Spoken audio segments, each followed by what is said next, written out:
Africans have reacted to Queen Elizabeth's death in mixed fashion. Some have taken this as an opportunity to re-examine the evils of colonialism. Others have looked to the future, seeing the British Commonwealth as a worthy organization or partner. Still others have mourned the loss of a seemingly benevolent monarch who spent a lot of time on our continent. Somebody asked me, had I been to Africa before? Which was nice of them to ask, but I did say that I had been everywhere in the Commonwealth in Africa. Elizabeth held the throne for 7 decades. It all started in Kenya. She was visiting, touring the countryside, when her father, King George VI, passed away.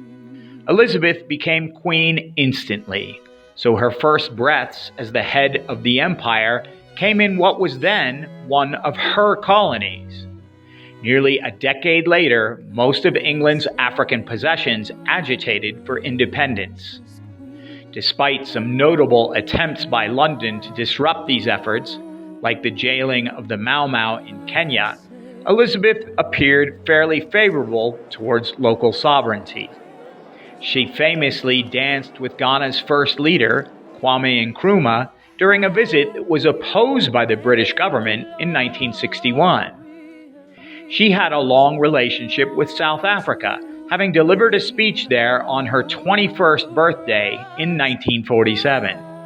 My parents, my sister and I have been taken to the heart of their people and made to feel that we are just as much at home here as if we had lived among them all our lives. Later, she reportedly clashed with Prime Minister Margaret Thatcher, who didn't want to sanction Pretoria for its apartheid laws. Elizabeth is said to have had a warm relationship with Nelson Mandela. She hosted him after he was released from prison in 1990, and then she went to see him in South Africa after he was elected president. Most recently, African nations have been joining the Commonwealth and taking a more visible role in the organization. Rwanda recently hosted the Group Summit, welcoming nations from across the globe. Nigeria was suspended from the Commonwealth for a few years due to human rights abuses during the regime of Sani Abacha.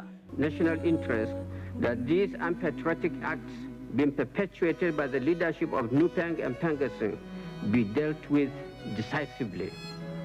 The current leader in Abuja has openly mourned the Queen's passing, praising her for standing behind Nigeria during the Biafran War. Kenyan President Uhuru Kenyatta declared 4 days of mourning last week, lowering flags to half-mast. Nana Addo Dankwa Akufo-Addo, Ghana's leader, has expressed his condolences,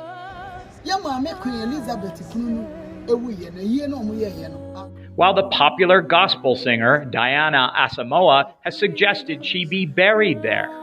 ADN TV joins those in Africa and around the world in mourning the passing of Queen Elizabeth.